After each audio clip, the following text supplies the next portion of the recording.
What's up everybody, Dazed here, back with another Dragon Ball Xenoverse 2 video. Now today we're back over here at the Conton City Tournament, and we're going to be showing you how to beat the third mission in this one. In this mission, you're going to be fighting Oob, and I guess it could be a little annoying for some people. Some people are having trouble with some of these missions, so I'm going to show you how I do it. I'm also going to be giving you some tips around it on some moves you should use. I'm not using them, but I'll give you tips on moves you should use and things like that. Also stick around to the end, because when we unlock the move in this mission, we're going to be using it, we're going to figure out how it works, and I'm going to be giving you my thoughts on it. Now as you can see, the mission is called Time for the Quarterfinals. We have 2 Super Souls we can get, 2 pieces of artwork, and Temporal Holy Ray. Like I said, it shows a question mark here. You're going to be fighting Oob, Majub, whatever you want to call him. But for those of you that have not yet completed the tournament, you are not going to see that menu. Until you have gone there and beaten it twice, that menu will not pop up. And as far as I know, you're not able to get the moves when you're just going through the story part of it. So right off the bat, we're just going to perfect block each other. Really, in this one, I'm just messing around, and I swear, I don't know, somebody else tell me if this has been happening to you. It seems like the game is just eating your inputs. I mean, this thing is offline, but it seems like my inputs are just disappearing for some reason. Like, that should have been a back hit right there, but for some reason it just turned around real slow. So I don't know if that's just me, maybe something's wrong with my controller or what, but that's been happening a lot. Now with the way Oob, you know, he dodges around, a good move that you want to use is Godbreaker. Use that move if you find yourself getting hit all the time. They do that burst dash at you all the time. That'd be something good to use. Super Key Explosion, or just the regular Key Explosion, because they're all the time dashing into you, and you should have plenty of time to get a move like that off. Even if you're taking some damage, you're going to be gaining your Ki, and you're going to hit them with a ton of damage. So, a couple of moves to think about. Now, as you can see right here, Oob is kind of tearing me up. I'm not really worried about it. Like I said, I'm just kind of playing around in this. I didn't find any of these hard. So, I knew I was going to have to grind out the moves, so I was just having fun with it. But if you are having trouble too, another thing to think of is the Ha Super Soul, I believe it's Tien's, for Majub, and another one of these later on, the next one, because they do throw out the Kamehameha. And that moves pretty much just lets you walk right through any kind of those. So another thing to maybe keep in mind if you're struggling a little bit with this.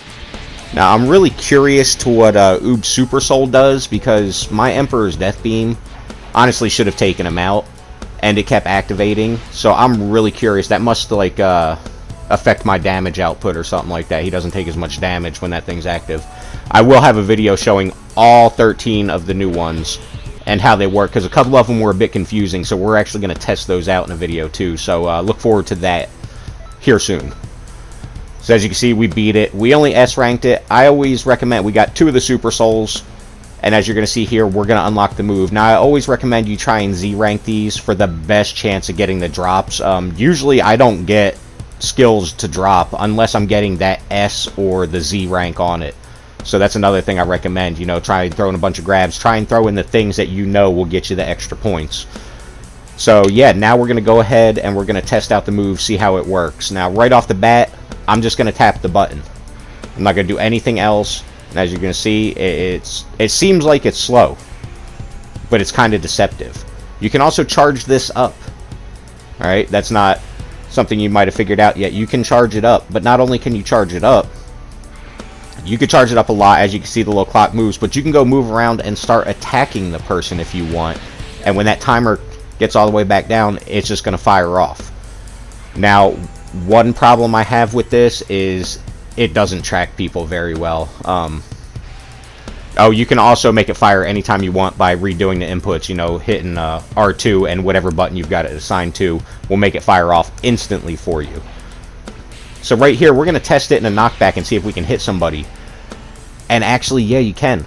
It seems like it's too slow for it, but it's just fast enough to be able to hit somebody in a knockback. So definitely a way you can use it. I like the way it looks. All of the new moves look pretty good. But now I wanted to test, is this thing going to work in combos? Like, we can charge this thing up, and then it's on a timer, so we can go start attacking the person. Is it really going to do anything? So right here, I'm just going to go through and just try and hit some combos, pretty much just waiting for the timer to run down. Trying my best not to like knock them as soon as it happens. Oh, in this one I actually did try and do it myself, so as you can see the tracking is not that good. What we're doing here is I gave myself a nice straight line to try and just keep her in line to see if it'll hit her. Because as far as I could tell, the tracking is not good on it. I don't know if I'm using it wrong. As you can see right there, we actually got the attack off in the combo. And that's great, but we were right in front of it. We didn't go to the side of it or anything really. We were right in front of it, so keep that in mind. The tracking on this thing is not good. I don't know if there's a better way to make it track like that. I tried a whole bunch of different things, and nothing like that seemed to work, but it still was useful. There were still some cool uses. Like I said, you can knock them back and do it. But don't expect it to just track straight to the person, because it's not going to. Well, that's going to wrap this video up. If you like the content I'm putting out, don't forget to like, comment, and subscribe, and I'll see you in the next video.